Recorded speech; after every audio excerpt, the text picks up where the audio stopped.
बच्चों, आज मैं आपको 10 पाठ अपूर्व अनुभव के बारे में बता रही हूँ। प्रस्तुत पाठ में अपंग बच्चे की कहानी का वर्णन किया है।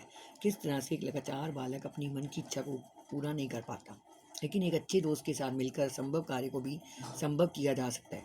इस कहानी के माध्यम से लेखक यह बताना चाहता है कि बार बार कोशिश करने पर हम ना पूरे होने वाले कार्य को पूरा कर सकते हैं। सभागार में शिविर लगने के 2 दिन बाद तोतो चांद के लिए एक बड़ा साहस का दिन था।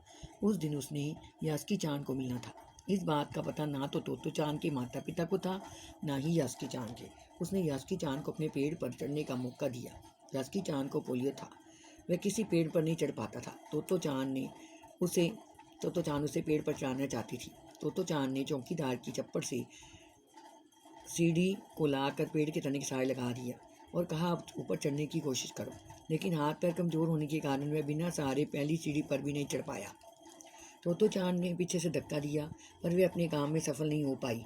यासुकी चांद हताश होकर सिर झुकाकर खड़ा हो गया, लेकिन तोतो चांद की हार्दिक इच्छा थी कि वह उसके पेड़ पर चढ़े। यासुकी चांद के मन में भी उत्साह था। अचानक तोतो चांद को एक उपाय सूझता है। वह दौड़कर चौकीदार के छप्पर की ओर जाती है। वहाँ उसे एक टिपाही सीढ़ी मिलती है, जिसे लेकर वह पेड़ के पास पहुँचती है। टिपाही की ऊपरी सीढ़ी द्विशाखा तक पहुँच गई थी। द्विशाखा में 2 शाखाएं। यास्की चांद को पसीना आ रहा था। उसने निश्चय के साथ पाँव उठाकर अपनी पहली सीढ़ी पर रखा। उन दोनों को बिल्कुल भी पता नहीं चला और यास्की चांद ऊपर चढ़ने लगा। तोतो चांद उसका एक एक पैर सीढ़ी पर रखने में मदद कर रही थी।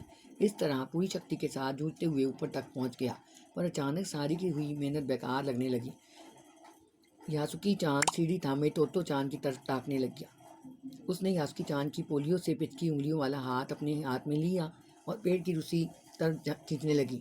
उस समय द्विशाखा पर खड़ी तोतो चांद द्वारा यास्की चांद को पेड़ की ओर खींचते हुए कोई बड़ा देखता तो वह डर के मारे चीख उठता। काफ़ी मेहनत के बाद दोनों आमने सामने पेड़ की द्विशाखा पर थे। उस दिन यास्की चांद ने दुनिया की एक नई झलक देखी, जिसे पहले कभी नहीं देख पाया था। वह थोड़ी देर तक पेड़ पर गप्पे लड़ाते रहे। यास्की चांद ने तोतो चांद को बताया कि उसकी बहन अमेरिका में है। वहाँ टेलीविज़न जैसी एक चीज़ होती है।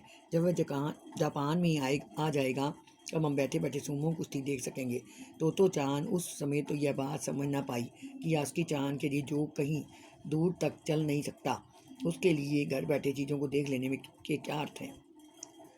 बल्कि वह सोचती रही कि सुमो पहलवान का आकार टेलीविज़न से बड़ा होता है, तो हम उसे डिब्बे में कैसे देख पाएंगे। परंतु उसे यह बात बड़ी लुभावनी लगी। उस समय टेलीविज़न के बारे में कोई नहीं जानता था। दोनों बेहद खुश थे, परंतु यास्की चांद के लिए पेड़ पर चढ़ने का यह पहला और अंतिम मौका था। अच्छा बच्चों, ये कहानी आपने ध्यान से सुननी है।